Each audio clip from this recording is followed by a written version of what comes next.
Good morning. Let's try that again. Good morning. Thank you. Welcome to Mainline Unitarian Church. It's good to see you here this morning. My name is Joe Lipton, and I am privileged to serve as treasurer of the church's Board of Trustees. Our worship this morning will be led by Interim Senior Minister Reverend Dr. David Messner, our Director of Lifetime Religious Education, Dawn Star Shiraz Borchelt. Our worship associate is Emma Mellon, and music will be provided by Dr. Vincent Craig. We are Unitarian Universalists. Our denomination was formed by the merger of Unitarianism, which holds that God is one, and Universalism, which tells us that whatever our ultimate destiny may be, we will share in it equally. Today we come together to support our shared and individual quests for meaning and purpose in life, to bring more compassion, justice, and responsible stewardship to our world. Regardless of where you are on your religious journey, you are welcome here. Regardless of the color of your skin or the country of your birth, you are welcome here. Regardless of how you identify or who you love, you are welcome here. And regardless of how much money you have or your political affiliation, you are welcome here. I'd like to extend an especially warm greeting to those of you who are visiting us today. We're delighted that you're here and hope that you find your time with us well spent. Do we have any visitors here today?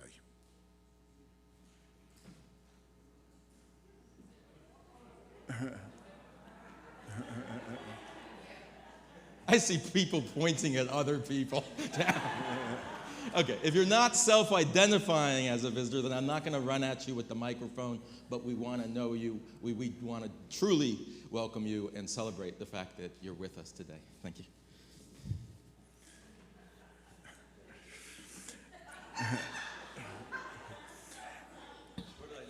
Nothing? After the service, we encourage visitors to join us for coffee and tea in the fireside room across the hall. We look forward to meeting you and getting acquainted. More information is available about Unitarian Universalism and our church at the welcome table in the lobby. There are a few announcements this morning. First and foremost, our annual congregational meeting will be held today in this room beginning at 11:30. We've got people to elect, bylaws to pass, a budget to approve, and we need 100 warm bodies to make this happen. Next Sunday is Reverend Dave's last day in the pulpit. I assure you he will not disappoint. Following the service, there will be a potluck luncheon to celebrate his time with us. You can sign up for the potluck online. Where's Fritzen?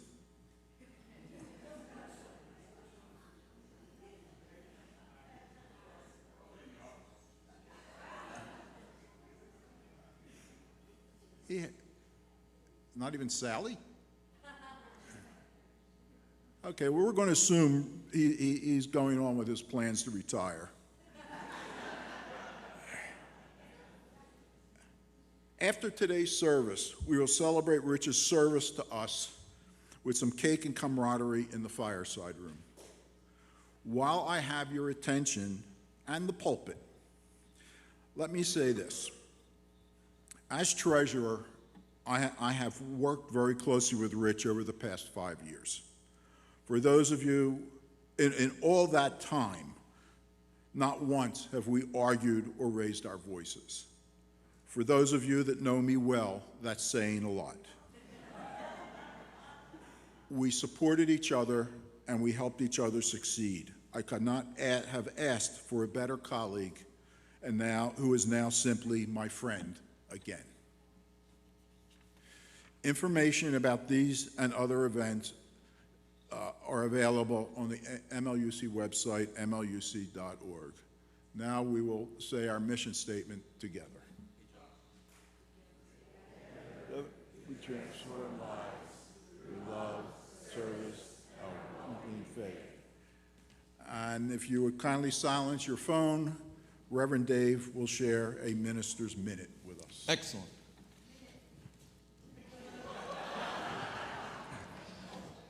Unitarians are many things, but we are not the sort of people to count, right? Like, we're not, like, except for Joe. Joe counts things. But the rest of us, what's a minute, really, in the end? I have a couple things I want to say. I have a lot of words I want to say about Rich, but I'm going to save it over there.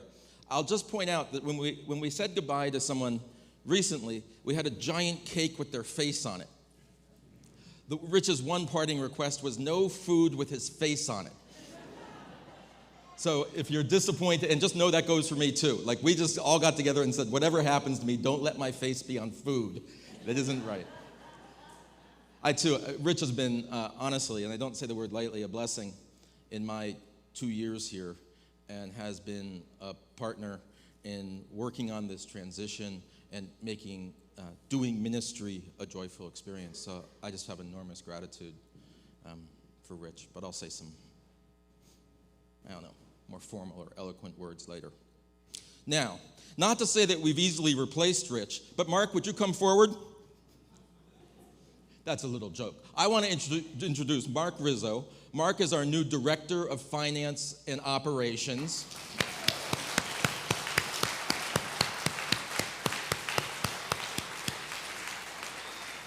This is another one of those situations where we have someone where, like, I don't know how we got someone with this depth of talent, experience, and ideas, and he's got energy, and he knows churches, and you wait till he hits the teams. I'm really excited about it. Please make an effort to welcome Mark. Mark, I don't have a microphone for you.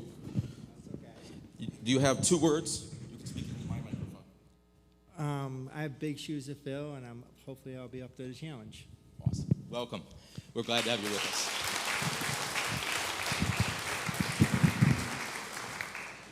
Now, I'd like us to light our chalice today. This is Pride Month, right? And so today we're lighting our chalice in the spirit of pride. Is there someone who'd like to come forward and be the flame bearer of pride today? Yeah? Rock and roll. Come on forward.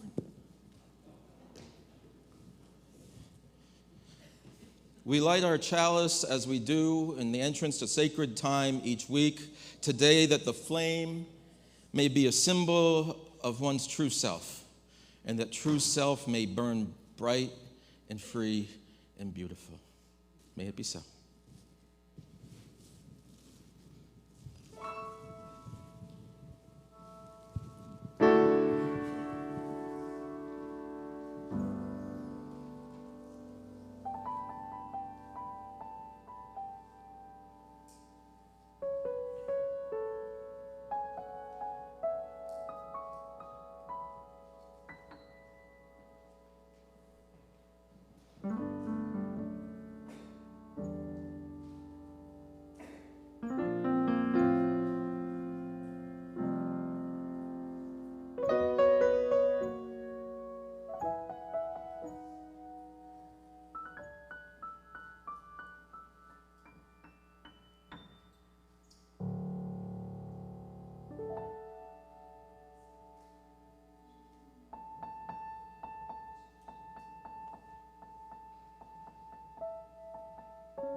And so it was written, Proverbs 16, pride goeth before destruction, and a haughty spirit before a fall. Better it is to be of humble spirit with the lowly. So yesterday, our church had this stunning presence out at Phoenixville Pride Festival. One of maybe 3 were showing up at this month. A whole month devoted to pride, a whole month devoted to a cardinal sin. Interesting. I was struck yesterday. As I've been struck, I've been doing these, showing up as a church for about 12 years now, 13 years since I got into this business.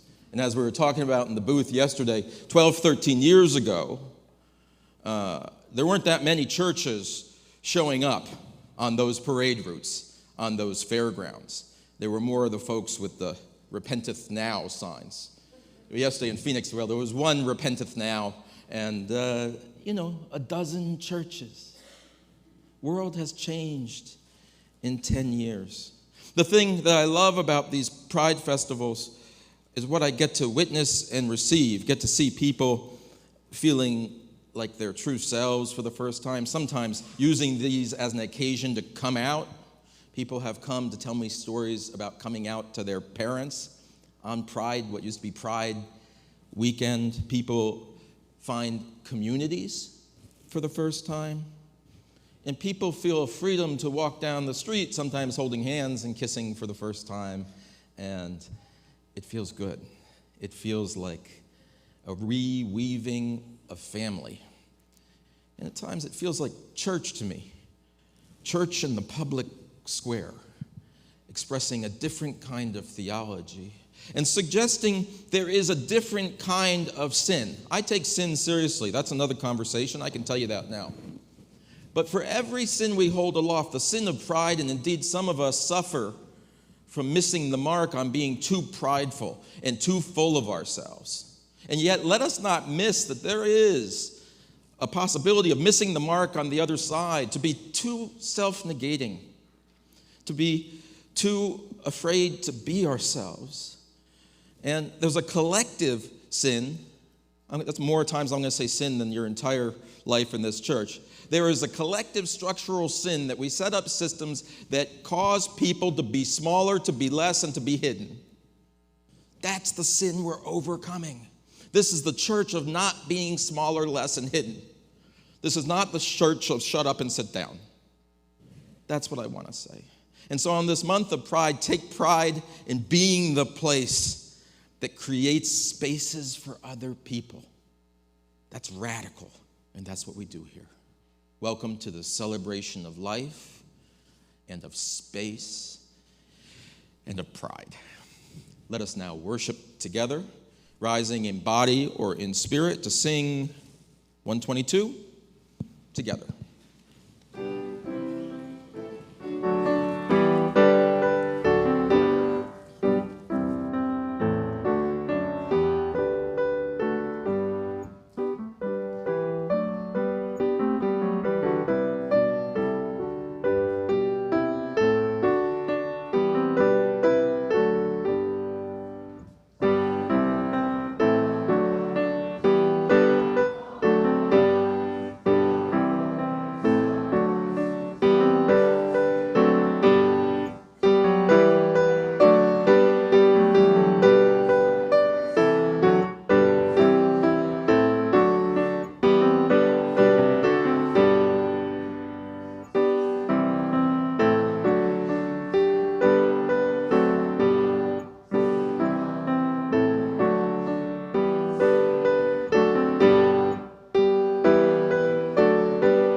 Our bridging youth are those who are leaving high school this year, graduating, moving forward into life as young adults, perhaps working or attending college or both. And today we want to take a few moments to recognize each bridger as a person who has enriched our community. We'll get to learn a little about what they plan to do with their lives next, looking with them eagerly across the bridge they are about to set out across. We've watched these young adults learn and grow, and we have helped them form their own beliefs and ideals. Our wish for them is that they continue to become who they most truly are. We have 3 young people participating in our recognition ceremony today, but they all chose to pre-record their sharings, so we're going to see them on video. Finn, Kendall, and Maya, we hope you know that wherever you may go, you can always return here, and it will always be home. We will be sending them gifts later in the month from our church community. And I think we're ready for the video.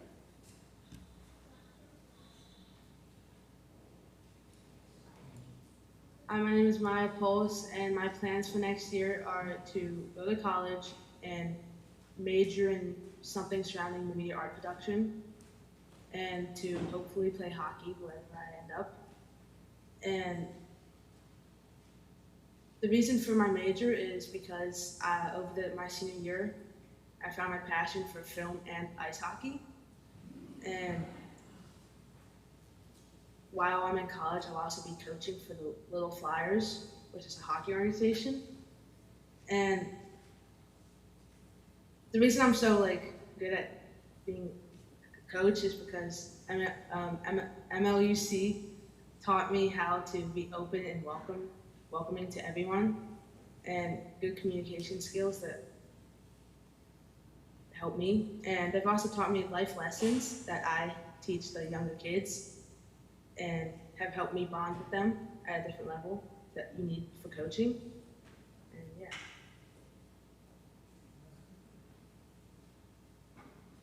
Hi everybody, my name is Finn Daly and I am a graduating senior this year. Next year I will be going to the new school in New York City. You don't declare a major your first year, but I am really interested in philosophy and also urban studies.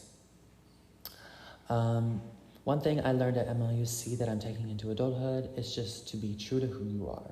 Thank you.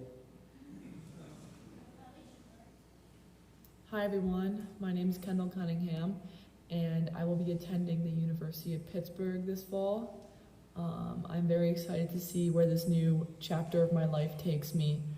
Although it can be a bit scary, I'm confident that my MLUC upbringing and education has prepared me for this new part of my life. After all, if MLUC has taught me anything, it's to always be okay with change and to welcome it. College is a huge change.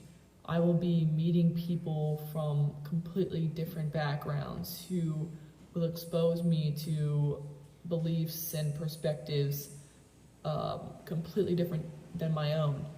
I'll be learning things I've never learned before and living in a city I've never lived in before.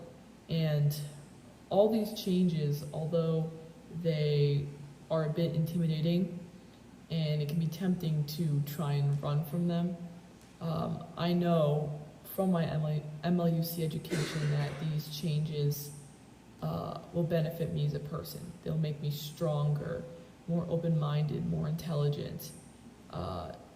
It's essential that I allow these changes to happen. I've gone through changes myself in terms of what I believe, and sometimes it's funny how it works. You start somewhere, and then you change your mind, but then you go back to the beginning, and it's like, what's the point? But it's really the process that you go through. You learn a lot about yourself when you go through these changes. And I think it's just really important that you remain open to them, that you listen to everyone's ideas, even if they seem completely crazy at first.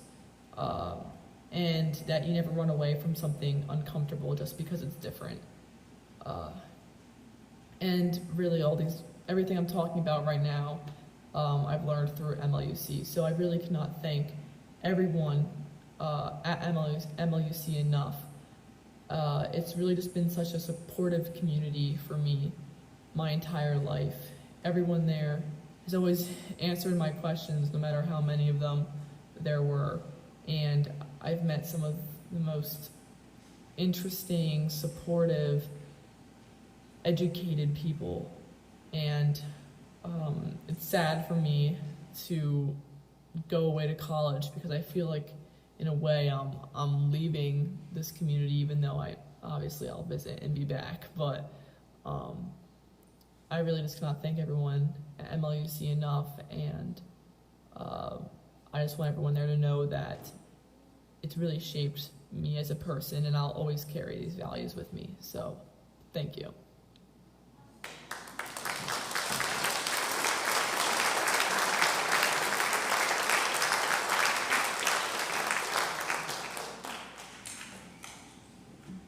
Children and youth can go to their class now.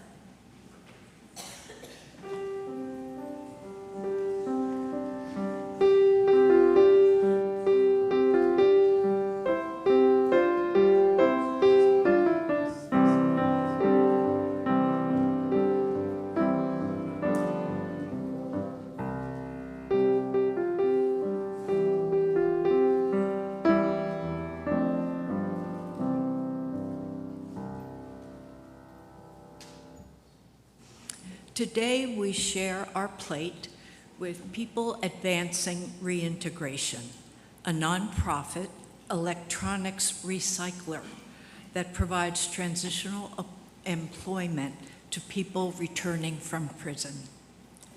By having and maintaining a steady job and a source of income, PAR program participants are able to transition back into society at a much higher rate of success.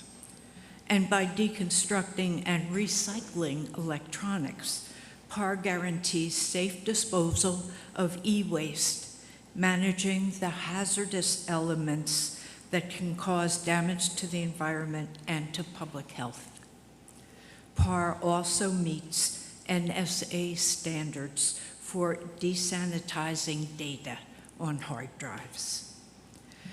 On June 25th, in support of People Advancing Reintegration, we will be collecting electronic devices here at Mainline Unitarian. For details, please see Andrew's back at the plastics-free table after the service. There are several ways you can contribute today. You can use the new QR code on the back of the order of service, or you can text your offering by following these directions. Those of you watching remotely can use the Give link on our church website. And in this room, the ushers will pass the baskets.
In Candles of Community, we share the joys and sorrows of our lives.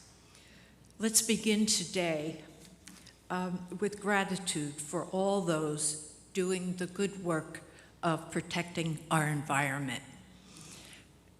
And say with me after each announcement, we hold you in our hearts.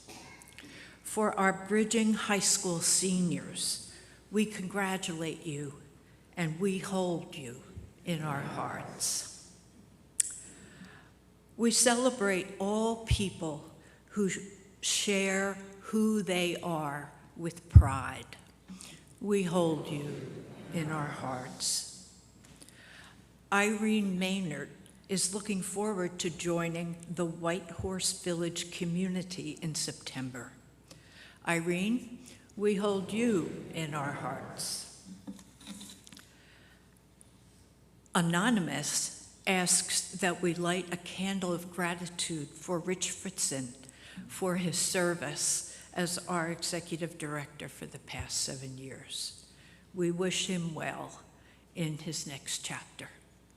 Rich, we hold you in our hearts.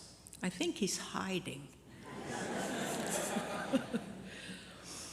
Barbara and Frank Weber and Bonnie and Tom Marzoff celebrated their 50th wedding anniversaries during May, and the two couples have known each other nearly as long. To 100 years of marriage. 1973 was a good year. Barbara and Frank and Bonnie and Tom, we hold you in our hearts. Deirdre Gordon asks that we remember her sister Sheila, who is hospitalized for severe depression and an eating disorder. Deirdre, we hold you in our hearts. Bob and Paula Rhodes are celebrating their 58th wedding anniversary. Bob and Paula, we hold you in our hearts. And for all those joys and sorrows too personal to share, we hold you in our hearts.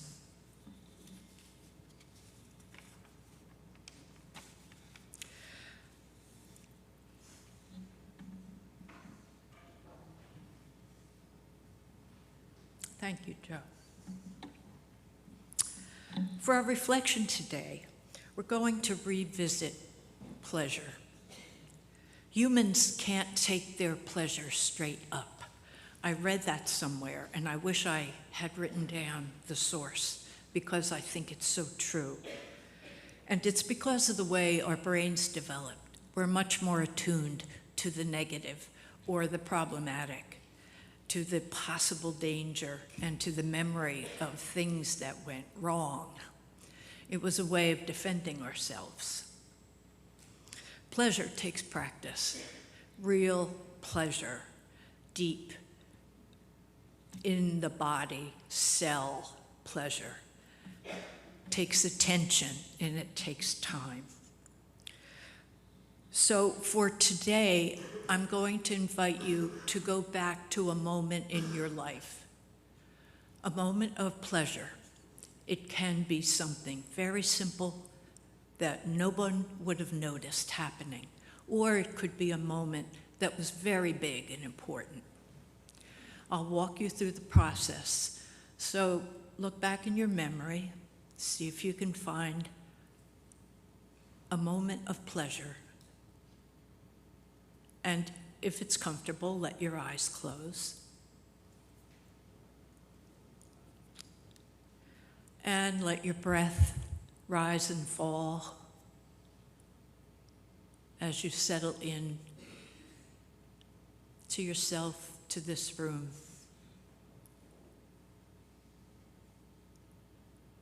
Feel yourself in the chair with your feet on the floor, with your community around you.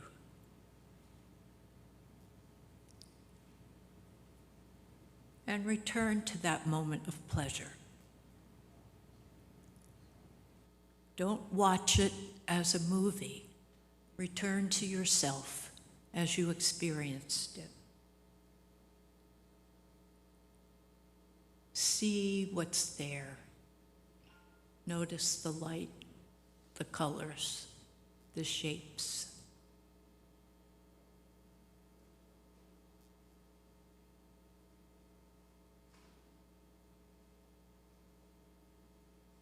Hear what's going on around you. Close by or farther away.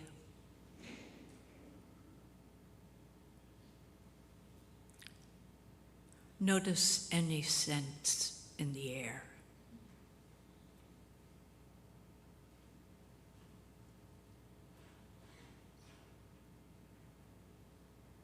Notice the air as it touches you and the quality of the place you're in.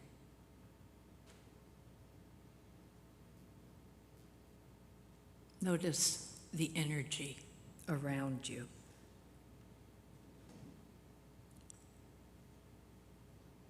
And if there's taste involved, let yourself taste.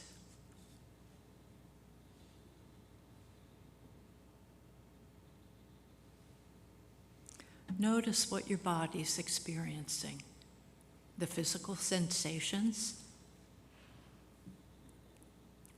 the emotions,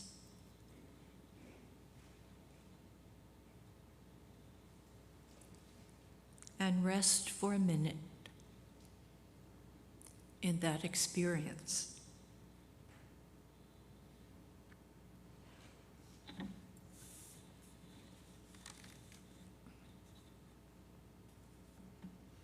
Allow it to deepen.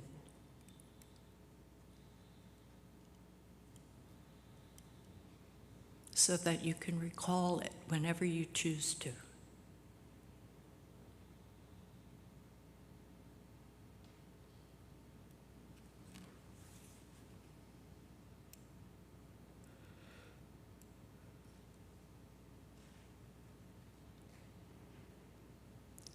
And now, take a last look and tuck the memory away wherever it lives in you. And take a few breaths and come back to ordinary awareness here with each other.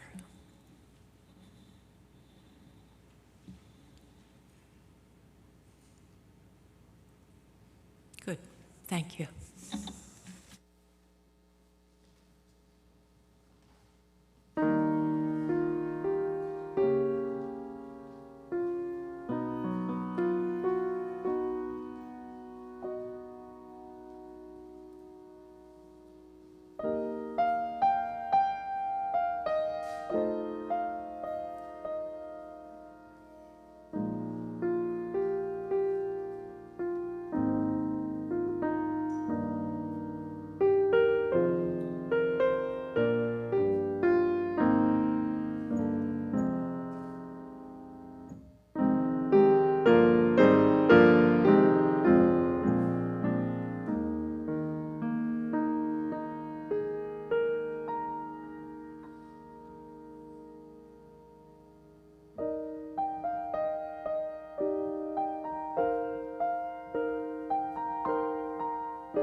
I come today to speak of, the church of the future, it says. I read that this morning. No, it was earlier. I did the first thing that you do nowadays because we've arrived at a certain kind of future. I went to an artificial intelligence generator and I said, "A wise one, tell me of the church of the future. Show it to me." And we got this awesome picture. If you look at Kaylee's weekly newsletter, that's the new name for it, Kaylee's Weekly. If you check Kaylee's Weekly, you see the image I got. It's very Buck Rogers. It's a building that has no corners. It's like a smooth building that goes like maybe 50 stories in the air. It's very Buck Rogers. It's awesome. I don't, however, think it was the whole answer. Can it be the whole answer? I mean to suggest today that the church of the future is not about a church building, but you knew that. And I come to suggest today that the future is not about the future, but is about now.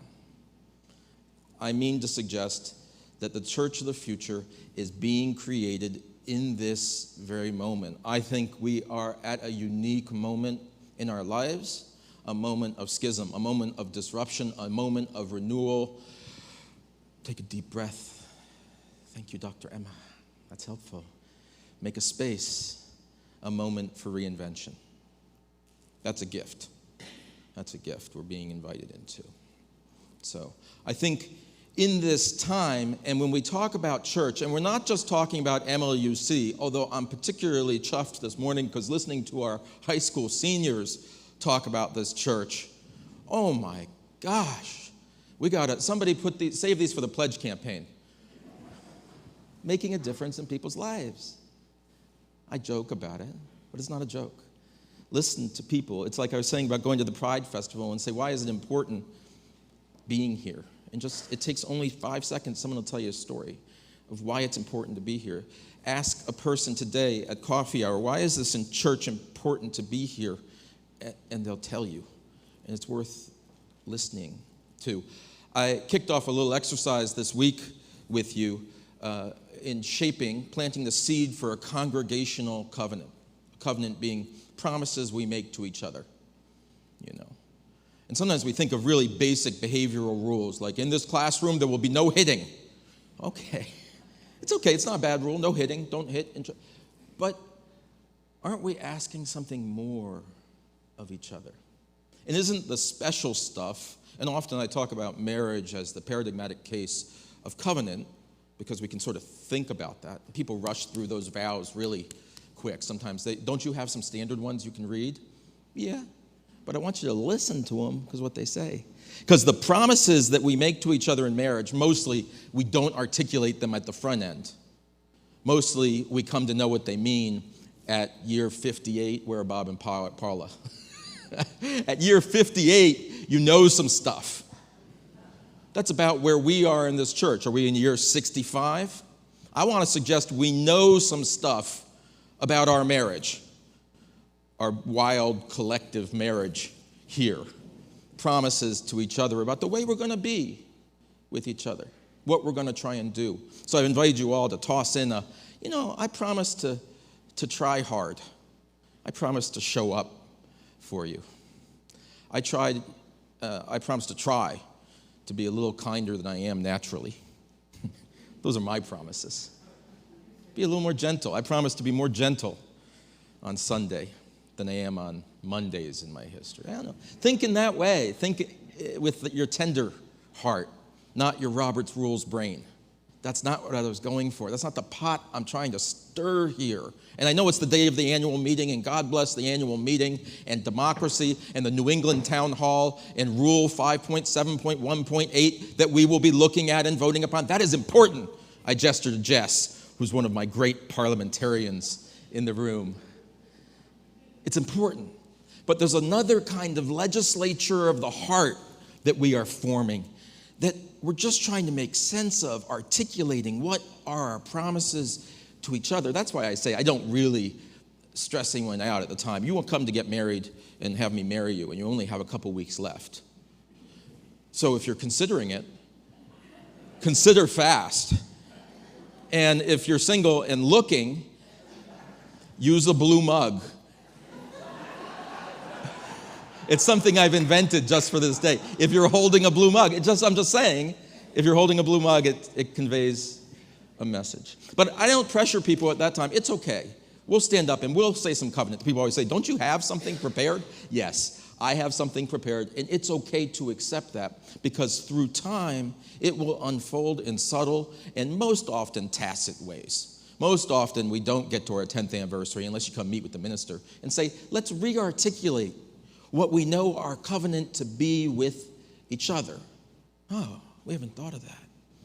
And it's interesting. I encourage you to do that. And whether it's in a marriage, whether it's in other relationships in your life, including workplace relationships, like what is our relationship here, and articulating sometimes those assumptions even on work teams, kind of powerful. But I want you to do that exercise here in church, thinking of a promise we might make to each other. Not because it's going to be a rule that you get punished for breaking, but because it's going to be an ideal you get supported and rewarded and nurtured in achieving. That's what the marriage covenant is. It's not stuff like, you didn't do it this week, 10 points off. There's no points here. There's no points here. So I invite you into that covenantal project, and that is just a seed. You will continue that work through the developmental ministry that is coming to continuously revisit. What is it we are to each other? How ought we be with each other? It's a continuous question, and it's an organic process as well as a kind of intentional, formal one. I think more broadly, we need to contemplate this institution of church. So let me move from MLUC to the 50 churches surrounding us, right? 50 faith communities surrounding us, because I see us in some ways in a common project. I don't see divides and differentiation anymore as my job. I don't give you in UU 101 or 201, any of those, the hard sell on all the ways we are so different from those other churches. There was a time. That's not what I'm saying. That's great. I bless you. If you've found a powerful Methodist community, if you think the Episcopal Church resonates with you across the way, and it is a community that is performing the set of functions that are life-saving and life-transforming, that's fabulous. I'll help you get a ride to that church on Sunday. Just tell me. It's okay. That's not what I'm worried about at all. We need to contemplate what the unique space is that the institution of church occupies at this moment in time of disruption, schism, shift, and opportunity. If we can't somehow name that distinctive and fearlessly communicate it as our aspiration, again, our aspiration, not our perfection, our aspiration, this is a place that you'll be received with kindness. Do we always do that?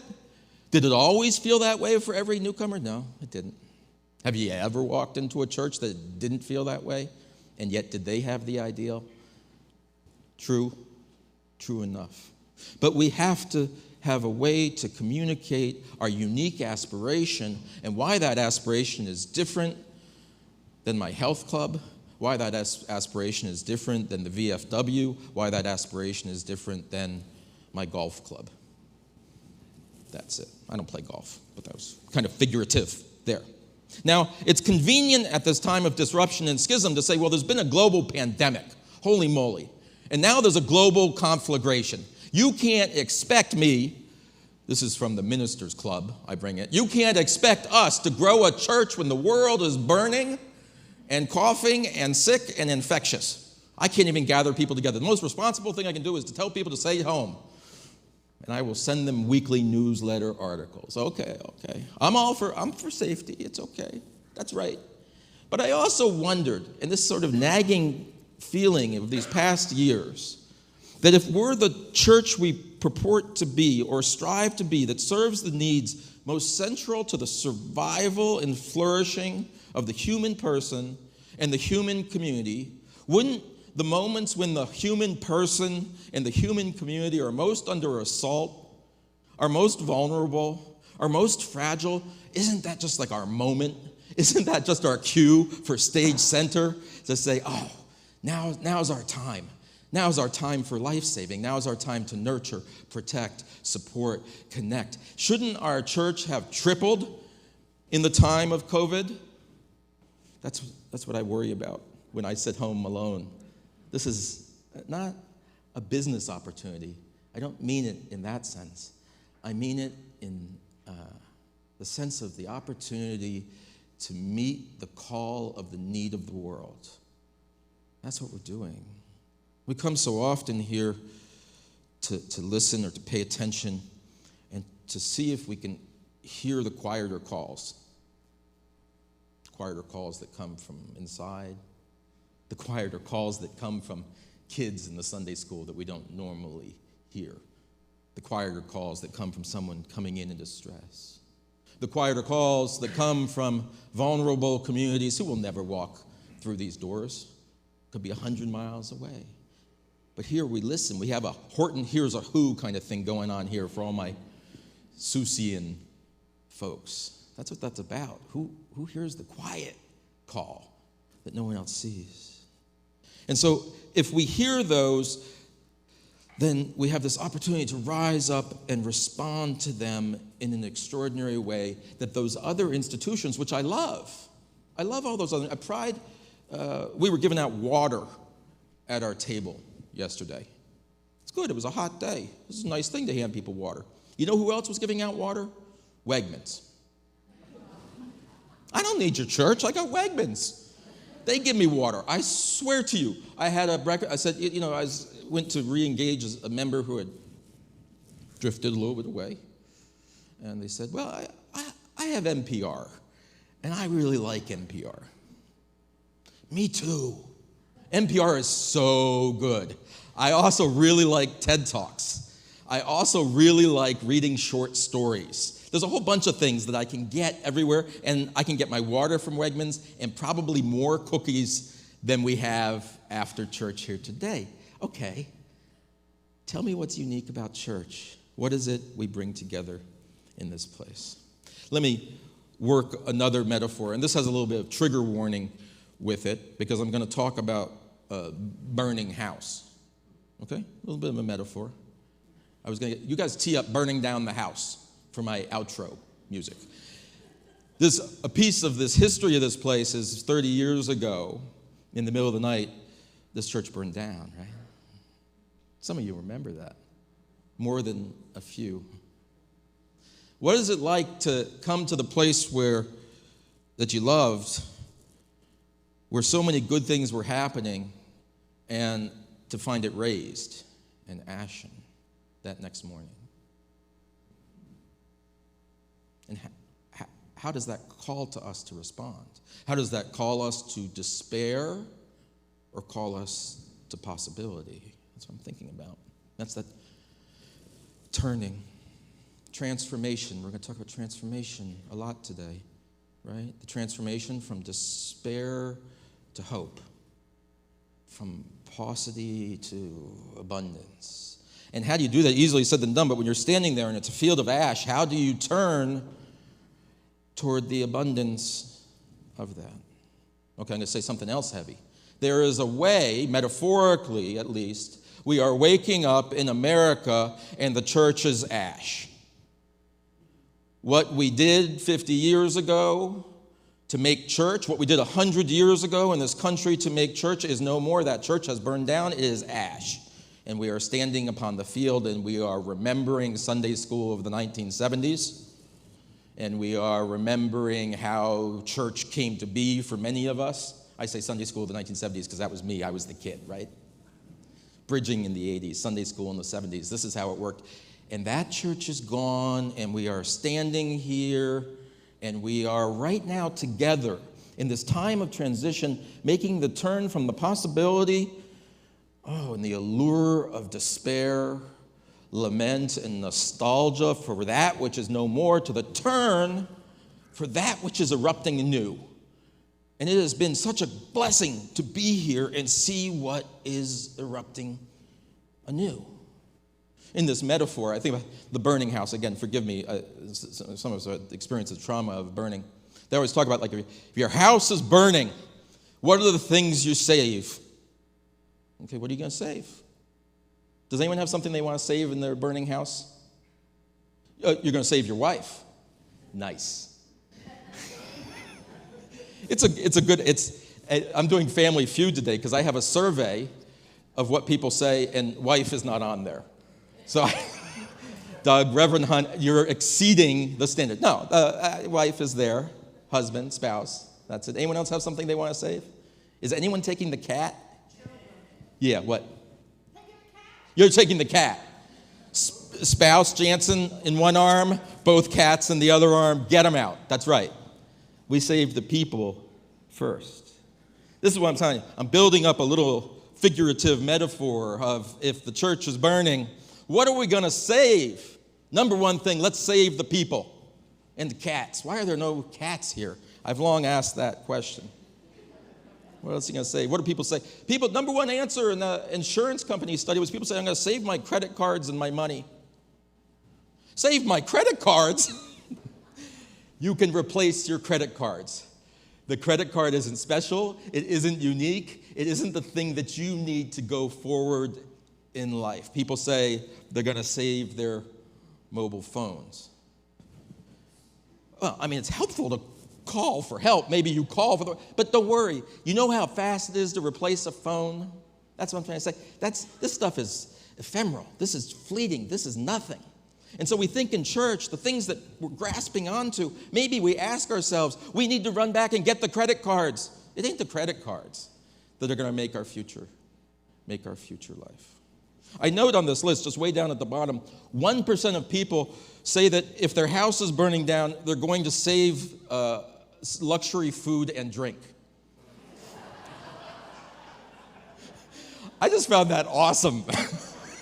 Like, no, I've got to go back in. We have a camembert we haven't eaten, and that isn't it.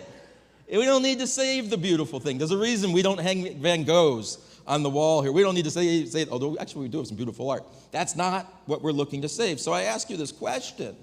What is it we need to save in the burning house? And now let me get a little less grim. Right now we're packing up the parsonage, lots of boxes, and we're moving to Chicago.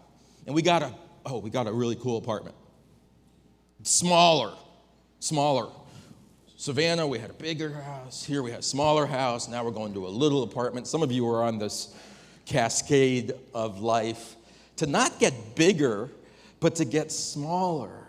And in getting smaller, it seems to me that we have this task of separating the worthy things from the trivial things, the deep things from the essential things. You know, to invoke my colleague Theodore Parker, who his sermon in the 1840s, right? Separating the transient from the permanent.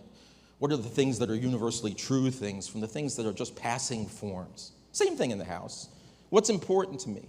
And I skipped over there that people want to save the photographs. Really, that's right at the top. Don't let me lose the wedding album. That's right. I have tchotchkes on my minister's office there, and there are special things from different stages of my life and things from grandparents and those things, and those are precious to me. So I could make a joke about letting the camembert go and letting my credit cards go, but my grandfather's tool, it sits there. Am I going to let that go, or am I going to save that? And so the spiritual work I've been doing is, I can let that go. I can let go, because the thing that I want to suggest in this extended metaphor is that what we grasp onto oughtn't be trivial things, oughtn't be things that are frivolous or beautiful, and oughtn't necessarily be the things of sentiment and nostalgia. And so as I think about it, and my wife and I have that conversation, we had to choose, how many pods do you order? I don't know if anyone's ever moved with pods. But you have to say, how many pods should we fill? Well, it would be gross to fill 10 pods. That's too much. So how could you do it? And if you only had one pod, what would you fill? And the things that I am drawn to again and again of filling are the things that I'm expecting to make my new life with. So they're not the sentimental things of my old life, but it's like I got a pair of trail shoes that I like to go into the woods and take the dog and get some exercise, and like that's a part of my aspiration to do that. I have a book as thick as the phone book that teaches me Japanese kanji.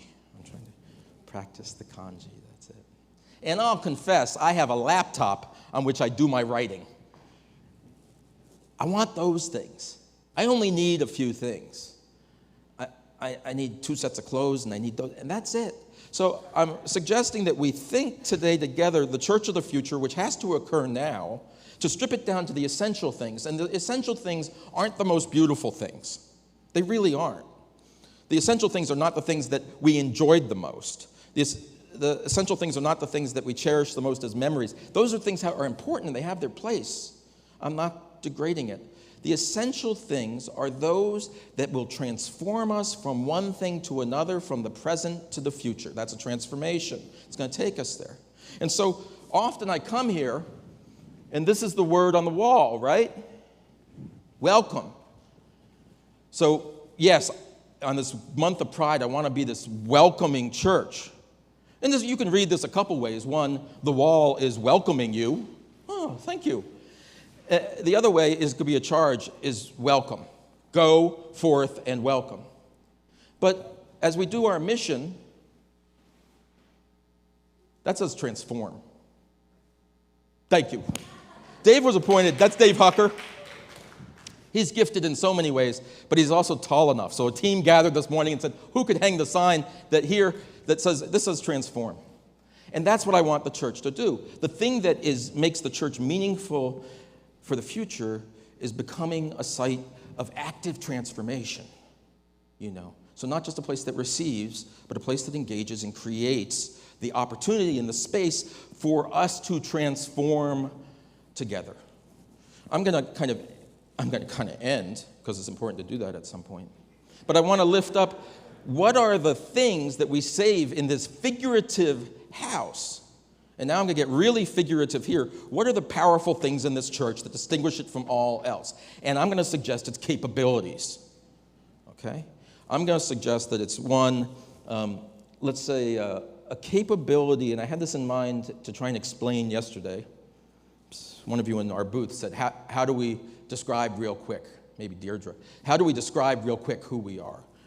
And I said, we focus on the capability to include.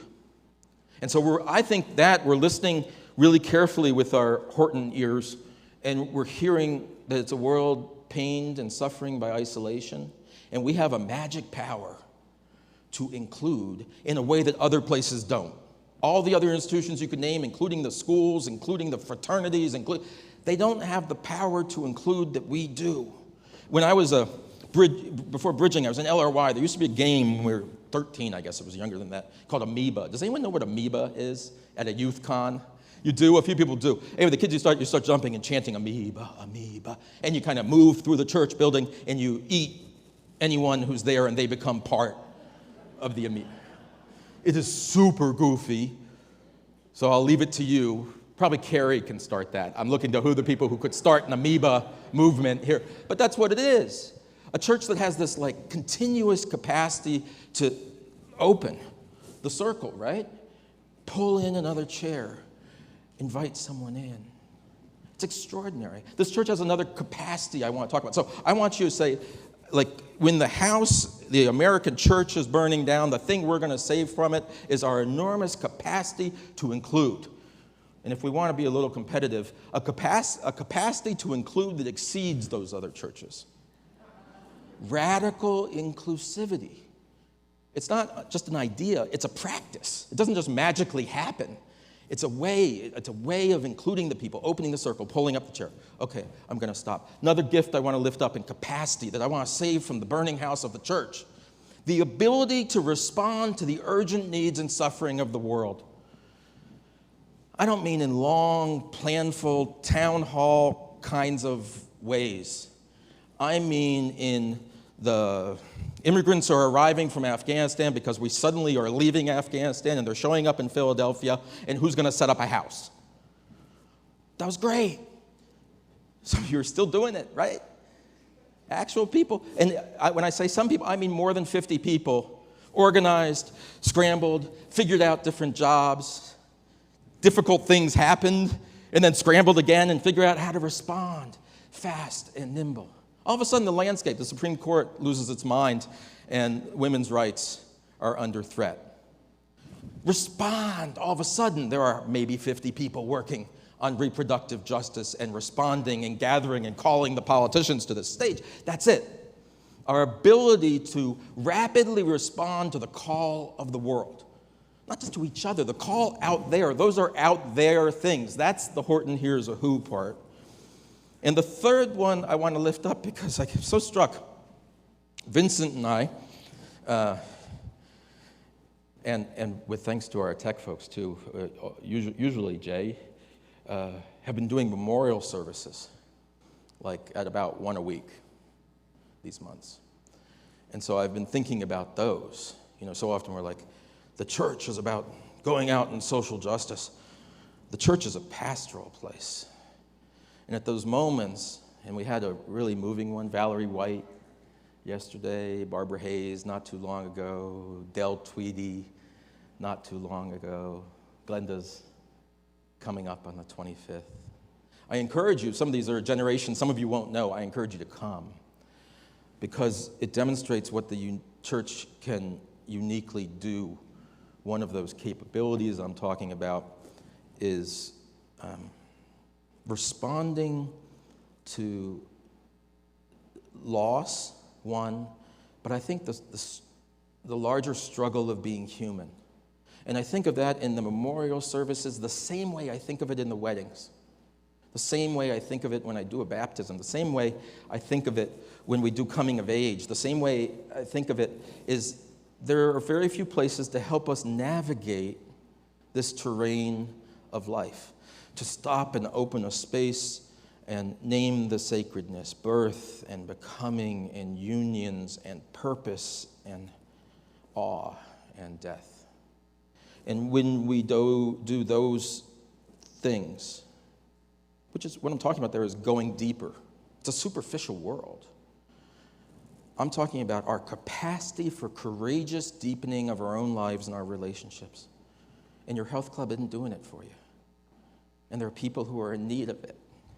So I leave you with our capacity to respond to the suffering of the world, rapid response. I leave you with radical inclusivity and bringing fellowship to those who are otherwise left out. And I bring to you the magic power of courageous deepening of our lives. That's what we do here. And if the building's gone, it's no worries, because the power remains. The power remains with you. May it be so, and amen.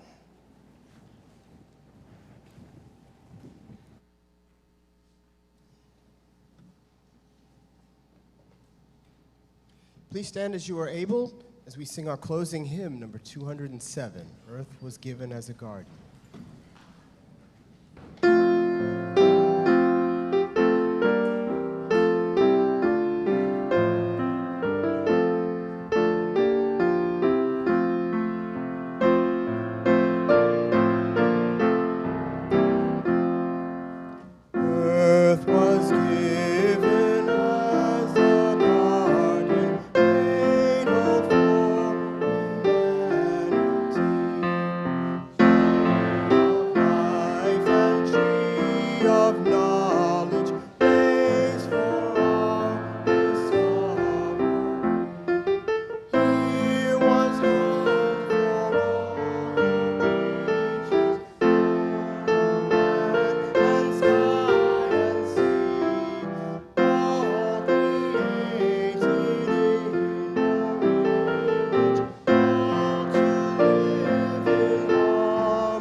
Reach out and take a hand if you feel moved to do so, just for a closing word together. Now, you've formed a little private circle over there. That's it. Okay. Listen. As you go from this place, may you be blessed. May you be blessed by an awakening to the truth that you are makers of magic, that you have powers that you have used in the past to change the world, and that you can choose to use today to make everything anew. May you do so and do so with joy. Amen. Amen.